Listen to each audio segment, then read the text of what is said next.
गलतफहमी हुई। एसपी महोदय, जिस दिन सरकार बदलेगी मुख्यमंत्री नहीं बजाएगा आपको।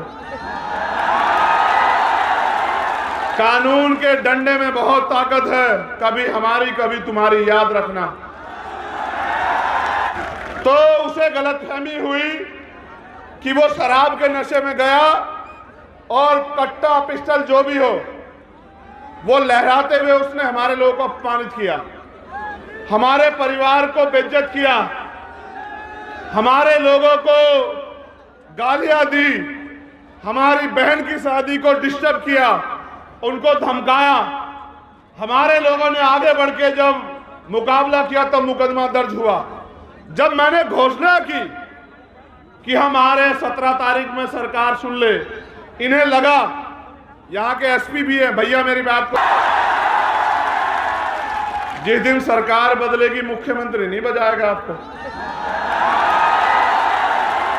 कानून के डंडे में बहुत ताकत है, कभी हमारी कभी तुम्हारी, याद रखना। मेरे लोग भी तुम्हारी इस चोट का जवाब वोट से देंगे, याद रखना। गौर करो, गौर करो मेरे नौजवान सिपाहियों, मेरे योद्धाओं। उनको पता था कि जब चंद्रशेखर आके लड़ेगा तो वो कहेगा 307 में पर्चा दर्ज क्यों नहीं किया।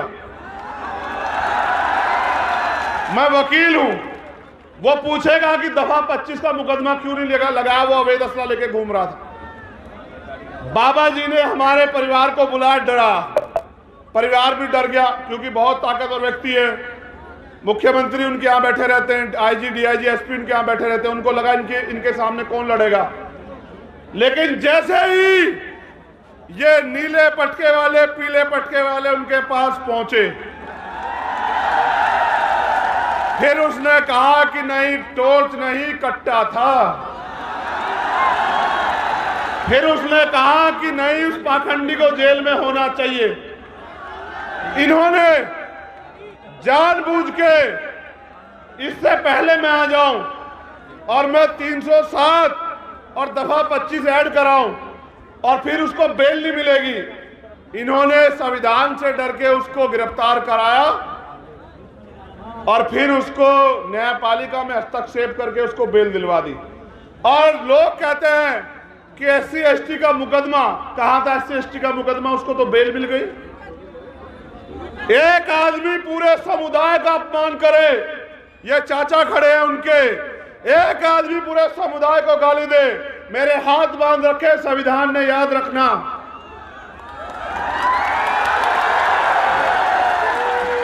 अगर संविधान को ना मानता तो तुम्हें बताता कि अपमान कैसे किया जाता, याद रखना मेरी बात को।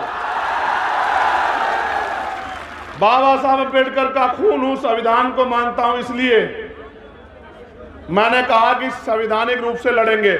लेकिन आपने देखा कि जब आपके पास राजनीतिक ताकत नहीं है तो किस तरह से आपका अपमान करने वाला व्यक्ति भी घर में आराम से जाके सोता है। देखा है नहीं देखा? और जो निर्दोष था मेरा भाई आरडी प्रजापति, उसके 1000 पुलिस वाले, वो बता रहा है कि मेरा एनकाउंटर, याद रखना आरडी प्रजापति, तुम्हारी तरफ चलने वाली हर गोली के सामने चंद्रशेखर आजाद खड़ा है, याद रखना इस बात। और मैं आपसे भी कह रहा हूं, शासन प्रशासन के लोगों, गुंडों पे कार्रवाई करो, हम नहीं आपको बोलेंगे। अपराधियों पे कार्रवाई करो, हम नहीं बोलेंगे। बहन बेटी के अपमान करने वाले पे कार्रवाई करो, हम आपके साथ खड़े हैं।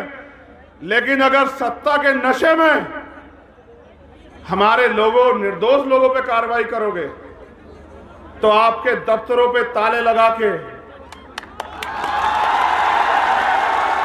ये असंवैधानिक काम आपको नहीं करने देंगे कुर्सियों बैठ के, ये बिना सत्ता के आपसे कह रहे हैं। मैं चाहता तो ये सभा यहां नहीं, ये एसपी साहब के दफ्तर के बाहर होती, उनको एहसास हो जाता मुकाबला किनसे। अब एक और बात सुनो, गौर करो, जब तुम पे ताकत नहीं है, मैंने कहा कि हम आदिवासी भाई को मुख्यमंत्री बनाएंगे। इन्होंने मेरे आदिवासी एक बहन को, उसके साथ अन्याय हुआ वहां इंदौर मऊ में, उसकी हत्या कर दी गई। कितनी लाशें उठाओ आप मुझे बताओ। हत्या करने के बाद जब हमारे लोग प्रोटेस्ट करने के लिए आए सड़क पे तो गोली चला दी, एक भाई की जान चली गई, कई भाई घायल हैं। जब हमने आईजी डीआईजी से पूछा तो उन्होंने कहा हमने आदेश नहीं दिए। यहां प्रोटेस्ट तो सारी जाति धर्म के लोग करते हैं, गोलियां हमारे सीने पे क्यों? इसका जवाब इस सरकार को देना पड़ेगा। आदिवासियों की हत्या हम लोग नहीं होने देंगे, सरकार को जवाब देना।